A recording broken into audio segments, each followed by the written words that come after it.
Justo unos días después de la boda, Clara quiso sorprender a su marido. Se deslizó en el armario del dormitorio, el corazón le latía con fuerza por la emoción, pero en cuanto Javier entró en la habitación, sonó su teléfono. Clara estuvo a punto de salir, con una sonrisa preparada y los brazos abiertos, cuando sus palabras la dejaron paralizada, como si el frío de la traición hubiera congelado su sangre. Esta historia apenas empieza. Clara estaba de pie frente al espejo, con el corazón latiéndole con violencia. Ese era su gran día, el día en que se convertiría en la esposa de Javier. Él era encantador, atento, parecía sincero. Sus ojos la miraban con una ternura tan profunda que Clara no tenía dudas. Había encontrado al hombre de su vida. La boda fue perfecta. El sol de verano acariciaba con calidez, los invitados los colmaban de felicitaciones y la música creaba una atmósfera de ensueño. Javier no se separaba de ella ni un instante, la colmaba de halagos y de besos tiernos. «Eres la mujer más guapa del mundo», le susurraba al oído, y Clara se derretía al oírlo. Tras la celebración, los recién casados se trasladaron a su nuevo hogar. Javier había insistido en comprar la casa antes del enlace. Decía que quería crear para ellos un nido acogedor, un lugar donde fueran felices. El chalet estaba ubicado en una zona tranquila a las afueras de la ciudad, con un gran jardín y una terraza espaciosa. Clara se imaginaba las tardes que pasarían allí, viendo el atardecer y soñando juntos con el futuro. «¿Y bien, señora de la casa, te gusta nuestro nuevo hogar?», preguntó Javier abrazándola por los hombros al entrar por primera vez. «Es precioso, Javi, gracias», respondió ella, abrazándose a él. Los primeros días en la nueva casa fueron como una prolongación de la luna de miel. Javier era un marido atento y cariñoso. Preparaba desayunos, le traía flores y cada noche montaba cenas románticas a la luz de las velas. Clara se sentía la mujer más afortunada del mundo, pero a veces él se comportaba de forma extraña. Se quedaba hasta tarde en el trabajo con la excusa de proyectos importantes. A menudo se encerraba en otra habitación para hablar por teléfono y su voz se volvía baja, como si no quisiera que ella le oyera. Clara prefería pensar que era el estrés y no le daba mayor importancia. Una noche, cuando Javier volvió a retrasarse sin aviso, Clara decidió darle una sorpresa. Compró su tarta favorita, encendió velas por toda la casa y se puso un conjunto de lencería nuevo. Quería que sintiera lo especial que era para ella. Recordaba cuánto le hacía reír asustarlo con juegos inesperados. Pensando en eso, se escondió dentro del armario de su dormitorio, lista para saltar y abrazarle en cuanto entrara. El interior olía a madera de cedro. Clara contuvo la respiración, con una sonrisa en los labios, imaginando su reacción. Finalmente, Javier entró en la habitación. Sus pasos eran distintos, pesados, como si arrastrara algo invisible. Clara estaba a punto de salir, pero se detuvo al oír un leve clic. Había cerrado la puerta con llave. ¿Por qué? Nunca lo hacía. Un escalofrío le recorrió la espalda. A través de la rendija del armario, vio cómo encendía la luz y sacaba el móvil del bolsillo. «Sí, ya estoy aquí», dijo en voz baja, con un tono completamente distinto al que usaba con ella. No había en su voz ni rastro de la calidez que le mostraba. Sonaba frío, calculador. Clara contuvo el aliento. «Todo ha salido según lo previsto», continuó Javier. Aquellas palabras fueron como un puñal. Ella no sospecha nada. La boda fue perfecta, incluso mejor de lo que esperaba. Es muy confiada. Pronto pasaremos a la siguiente fase. Clara sintió que el suelo desaparecía bajo sus pies. ¿Qué estaba diciendo? ¿Qué plan? ¿A qué se refiere?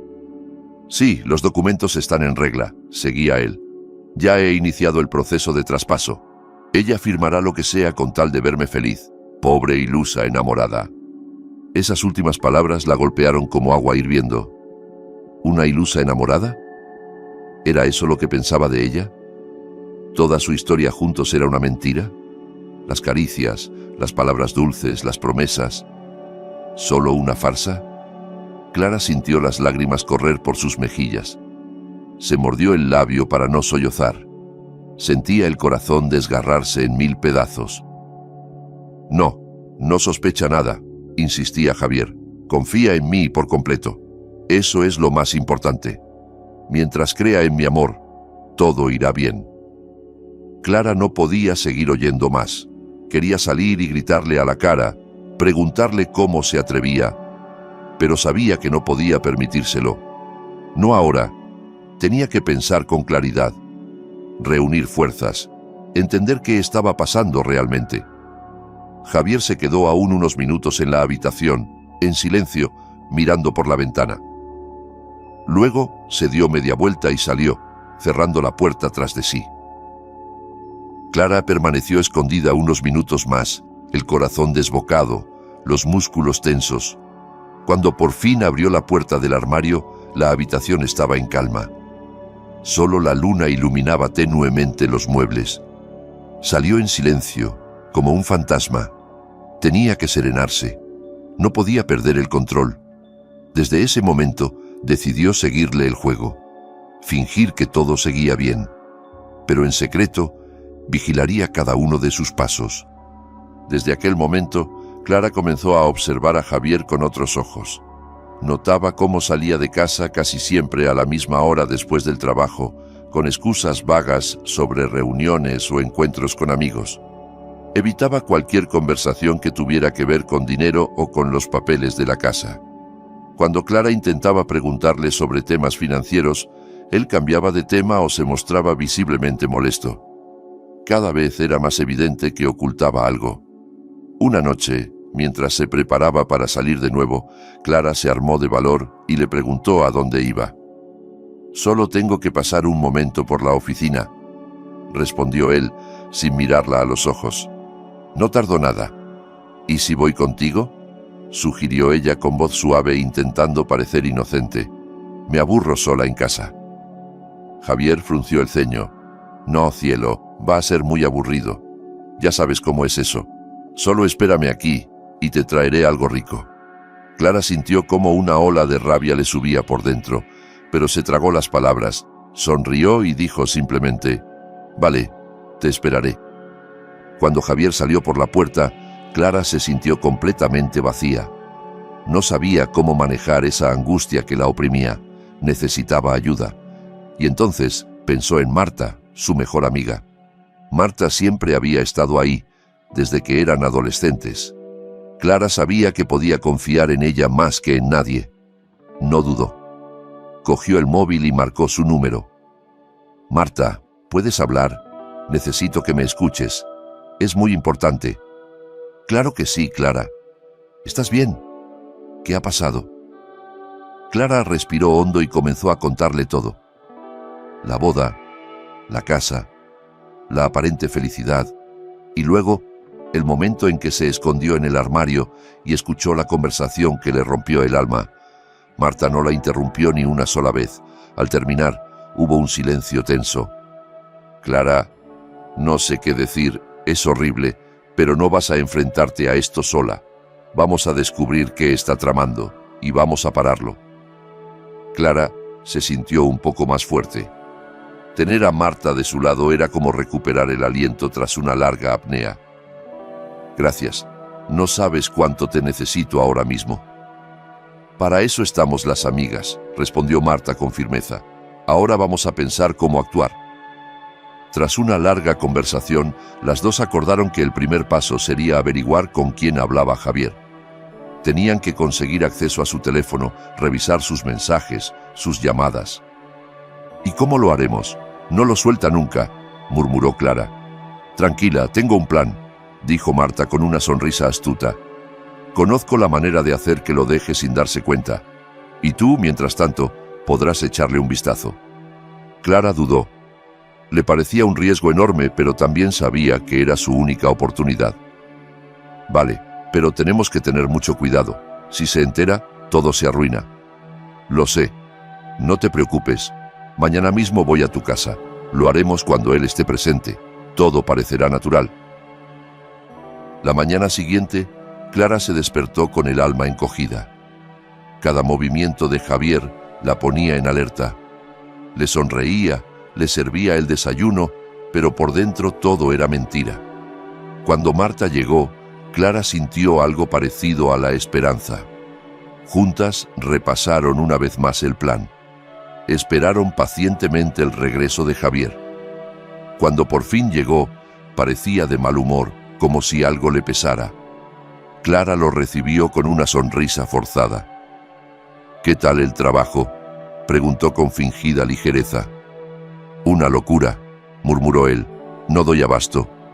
«¿Por qué no te das un baño caliente? He preparado espuma y todo». Javier dudó. «No sé, tengo cosas que hacer». «Venga ya, te vendrá bien relajarte», intervino Marta. «Desconecta un poco». Al final, Javier accedió. Se metió en el baño mientras Clara y Marta se miraban con nerviosismo. En cuanto escucharon el agua correr, Marta le hizo una señal. Clara se levantó con rapidez, se dirigió al baño y vio el teléfono de Javier sobre la encimera. Lo cogió con manos temblorosas y se encerró en la habitación. Intentó desbloquearlo. Por suerte, él había puesto como código la fecha de la boda. El móvil se abrió. Clara sintió un vuelco en el estómago. Comenzó a revisar los mensajes. Al principio no encontró nada sospechoso. Chats laborales, algún amigo, mensajes anodinos. Pero entonces apareció uno de un número desconocido. El mensaje era corto y directo. «Mañana, a las 22 horas. En el almacén viejo, en las afueras. No olvides los papeles». El corazón de Clara se detuvo por un segundo. Ese era el plan. El verdadero. El que había oído en la oscuridad del armario. Sin dudarlo, corrió de vuelta al salón. Marta la esperaba. «Tenemos que ir allí mañana por la noche», dijo Clara con determinación. «Tengo que ver con mis propios ojos qué está haciendo». Marta intentó disuadirla. «Es peligroso. No sabemos con quién se está reuniendo. Podrían ser criminales». «Lo sé, pero no puedo seguir en esta mentira. Necesito saber la verdad». Marta la miró con seriedad. «Entonces, voy contigo. No pienso dejarte sola en esto». Clara la abrazó con fuerza. «Gracias. Eres lo único que me mantiene en pie ahora mismo». Durante todo el día siguiente, Clara no podía pensar en otra cosa. Tenía los nervios a flor de piel. Cada sonido, cada movimiento de Javier en la casa la ponía alerta. Intentaba actuar con normalidad, fingir una sonrisa, preparar la cena como si nada pasara. Pero por dentro era un torbellino de ansiedad. Marta la llamaba cada pocas horas para asegurarse de que todo iba según lo planeado. Clara necesitaba esa voz amiga, ese ancla que le recordaba que no estaba sola. Esa noche Javier anunció que tenía que salir de nuevo. «Me han llamado del despacho. Una urgencia. No sé a qué hora volveré». Clara simplemente asintió, ocultando la rabia bajo una máscara de serenidad.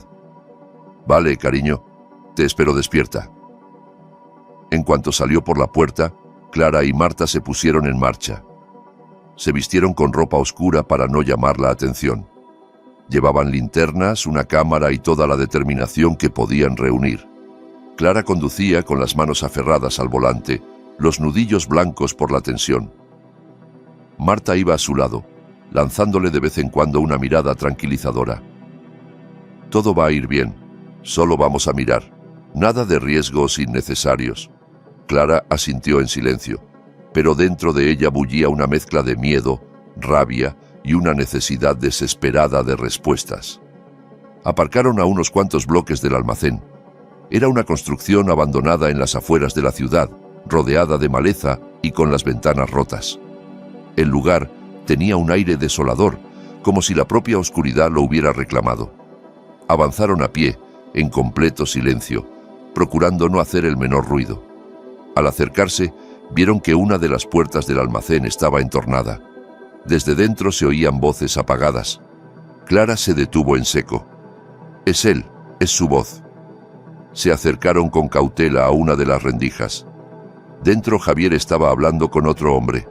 Alto, vestido de negro, el rostro oculto por la sombra. Clara encendió discretamente la cámara y comenzó a grabar. Lo he hecho todo tal y como dijiste, decía Javier con un tono seco. Me casé con ella, he conseguido acceso a sus cuentas, ¿qué más quieres?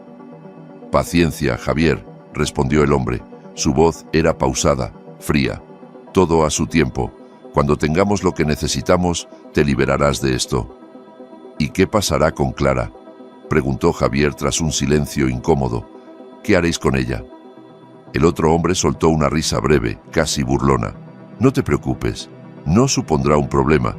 En cuanto tengamos el dinero, será prescindible. El mundo se detuvo para Clara. Escuchar su nombre en ese contexto, en ese tono, fue como una bofetada. No solo era utilizada, era desechable, un obstáculo que estaban dispuestos a eliminar. Tragó saliva, conteniendo el llanto. Tenía que seguir grabando, tenía que ser fuerte. La conversación continuaba. Javier y aquel hombre hablaban de documentos, de transferencias bancarias, de cuentas en el extranjero. Clara no entendía todos los detalles, pero estaba claro que se trataba de una red criminal y que Javier era parte esencial. De repente, él se giró hacia la entrada. Clara se agachó rápidamente detrás del muro. «Tengo la sensación de que nos están observando», dijo. «No digas tonterías», replicó el otro. «Nadie sabe que estamos aquí». El hombre se acercó a la puerta y asomó la cabeza. Clara contuvo la respiración. Si la descubrían, todo habría acabado. Pero no vio nada y volvió dentro. «Estás paranoico. Relájate. Todo está saliendo bien». Clara sabía que ese era su momento para huir. Miró a Marta. Le hizo una señal. Se deslizaron con cuidado entre la maleza y corrieron hacia el coche. Clara no dejó de mirar hacia atrás. Cuando se subieron y arrancaron, vio a Javier salir del almacén. Les miró fijamente, como si pudiera sentir que alguien acababa de romperle el plan. Apretó el acelerador y se alejaron a toda velocidad. El corazón de Clara latía como un tambor.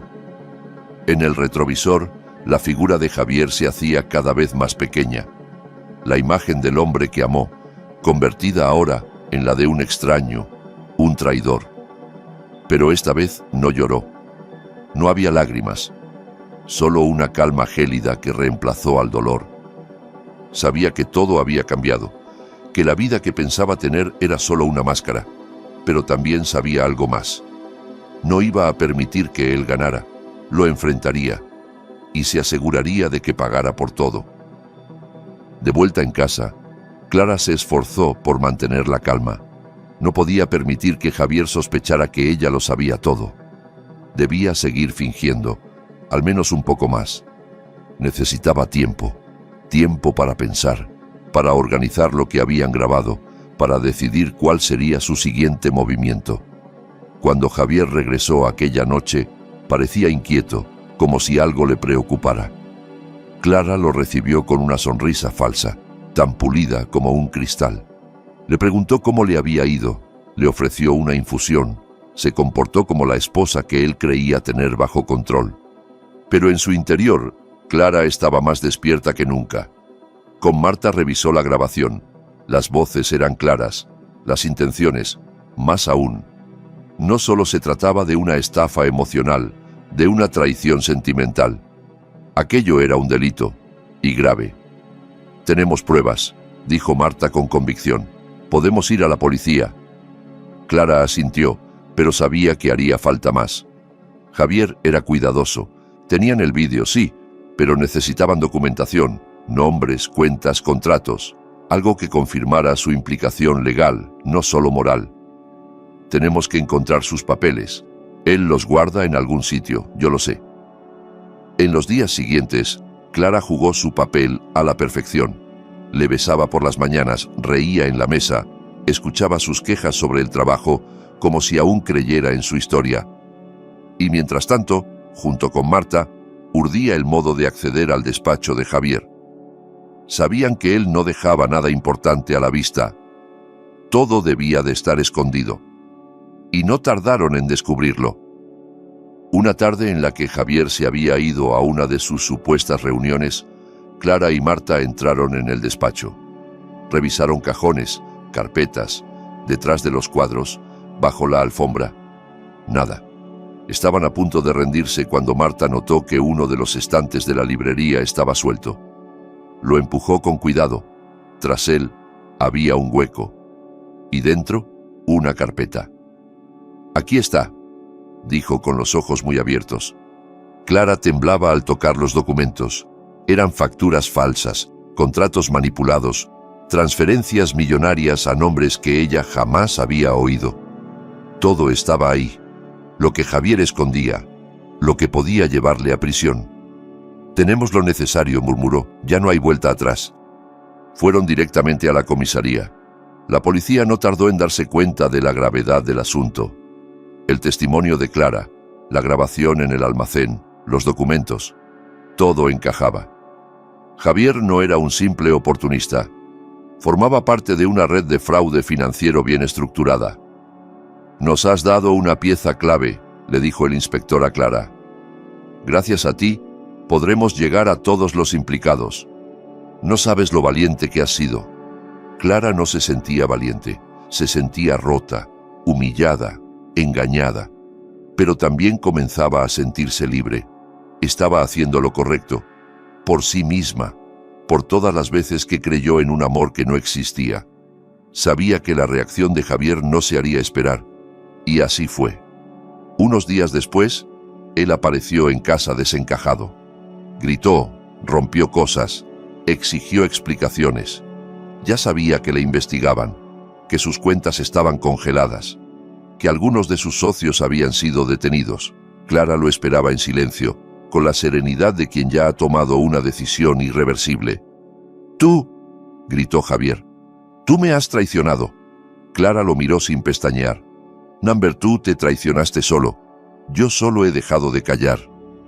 Javier se lanzó hacia ella furioso, pero Clara ya había llamado a la policía.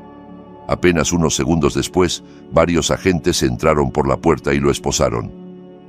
«Esto no acaba aquí», rugió él, mientras lo arrastraban fuera. «Vas a arrepentirte». Pero Clara no se arrepentía. Por primera vez en semanas, respiraba sin miedo. El juicio contra Javier no tardó en comenzar. La investigación avanzaba rápido, impulsada por las pruebas que Clara había entregado. Las grabaciones, los documentos, los nombres implicados. Todo formaba un mapa complejo de fraude, engaño y ambición desmedida. Clara fue llamada a testificar. Se plantó frente al tribunal con el corazón acelerado, pero la voz firme. Relató con precisión cómo había conocido a Javier, cómo fue su relación, su boda, el supuesto sueño del nuevo hogar, y luego, cómo ese sueño se había desmoronado la noche en que decidió esconderse en el armario. Cada palabra que pronunciaba desgarraba un poco más la imagen que una vez tuvo de él. Pero también sanaba algo dentro de ella. Era su forma de recuperar el control, de cerrar la herida. Frente al estrado, Clara no era la víctima frágil que él había querido manipular. Era una mujer que había sobrevivido al engaño más cruel y había tenido el valor de enfrentarlo. El juez escuchó atentamente. El fiscal presentó las pruebas. Los abogados defensores intentaron desacreditarla, pero no pudieron contra la contundencia de los hechos. Las grabaciones, los documentos bancarios, los mensajes, todo lo implicaba. Al final, el veredicto fue claro: culpable de fraude, estafa y asociación ilícita. Javier fue condenado a una larga pena de prisión. Cuando lo sacaron de la sala esposado, Clara sintió que algo pesado se soltaba dentro de ella. Durante un instante, él la miró, ya no con arrogancia, sino con una mezcla de rencor y derrota. «Te vas a quedar sola», murmuró, pero Clara ya no era la misma. Solo lo observó en silencio, sin rencor, solo con la claridad de quien ha pasado por el fuego y ha salido distinta. Vendió la casa poco después. No podía seguir viviendo entre aquellas paredes llenas de mentiras. Quería empezar de nuevo, en otro lugar, sin fantasmas. Marta la ayudó con todo. Fue su refugio durante los peores días y su aliada hasta el final. Juntas celebraron el cierre de ese capítulo. «No fue amor lo que perdiste», le dijo Marta. Fue una mentira bien disfrazada, y ahora ya no puede hacerte daño. Clara se instaló en un piso pequeño en otra ciudad. No buscaba lujo ni promesas, solo paz. Se centró en su trabajo, en reconstruirse. Poco a poco volvió a confiar en sí misma. Ya no necesitaba a nadie para sentirse completa. Aprendió a escuchar su intuición, a proteger su espacio, a no ceder ante el disfraz de lo perfecto. No sabía si algún día volvería a enamorarse. Quizás sí, quizás no, pero ahora lo haría desde otro lugar. Desde la certeza de que su dignidad, su voz y su verdad no eran negociables. Había perdido muchas cosas en el proceso, pero había ganado lo más valioso, a sí misma. Clara no era la misma mujer que una vez se escondió en un armario con una sonrisa. Era más fuerte, más sabia, más libre. Y aunque las cicatrices seguían ahí, no eran una debilidad, eran su historia. Y a partir de ese momento, ella era la única que decidiría cómo seguir escribiéndola.